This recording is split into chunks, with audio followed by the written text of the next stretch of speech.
চোখের গুনাহ। চোখের গুনাহ এমন মারাত্মক গুনাহ, এই গুনাহ মানুষকে ধ্বংস করে দেয়।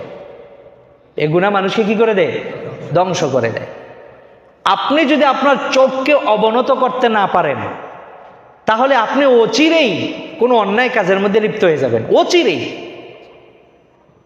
এই জন্য আমার ভাইরা, চোখের গুনাহ থেকে বর্তমান জামানায় যেই ব্যক্তি যত বেশি পরহেজ থাকতে পারবে, সেই ব্যক্তি তত আল্লাহর কাছে প্রিয় হতে পারবে। সুবহানাল্লাহ।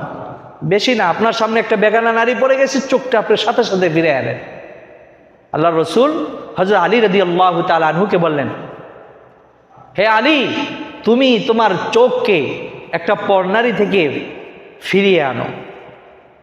আল্লাহ রসুল সাল্লাল্লাহু আলাইহি ওয়াসাল্লামকে হযরত আলী রাদিয়াল্লাহু তাআলা আনহু বললেন, ইয়া রাসূলুল্লাহ, যদি আমার অনিচ্ছায় কোনো পরনারীর প্রতি আমার দৃষ্টি পড়েই যায়, তখন আল্লাহ রসুল বললেন, যেহেতু অনিচ্ছায় পড়ছে, তাহলে প্রথমবার আল্লাহ তোমার এই দৃষ্টি পড়ার গুনাহ মাফ করে দিবেন। কিন্তু যখনই তোমার মনে পড়বে যে আমি তো অন্যায় কাজ করতেছি, সাথে সাথে তুমি চোখ সেখান থেকে ফিরিয়ে আনবে। এরপরে আর দ্বিতীয়বার সেই দিকে তাকানো যাবে না। আর আমরা বর্তমানে কি করি? প্রথমবার দেখলে মন ভরে না, এরপরে আবার ঘুইরা দেখে দ্বিতীয়বার। ঠিক না বেঠিক? কিন্তু এতে কি হচ্ছে ভাই? চোখের গুনাহ হচ্ছে।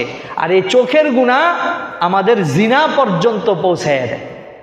এজন্যে সবচেয়ে বর্তমান জামানার সবচেয়ে বড় গুনাহ কি? চোখের গুনাহ। এই চোখের গুনাহ থেকে বাঁচেন।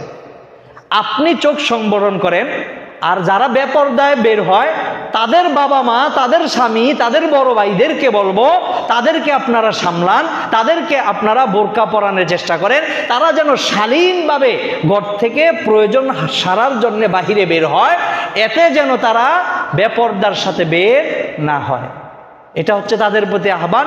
আর আমাদের যুবক ভাই, আমরা যারা পুরুষরা আছি, আপনাদের প্রতি আমার আহ্বান হচ্ছে যে আমরা সকলে কি করব? চোখ হেফাজত করব।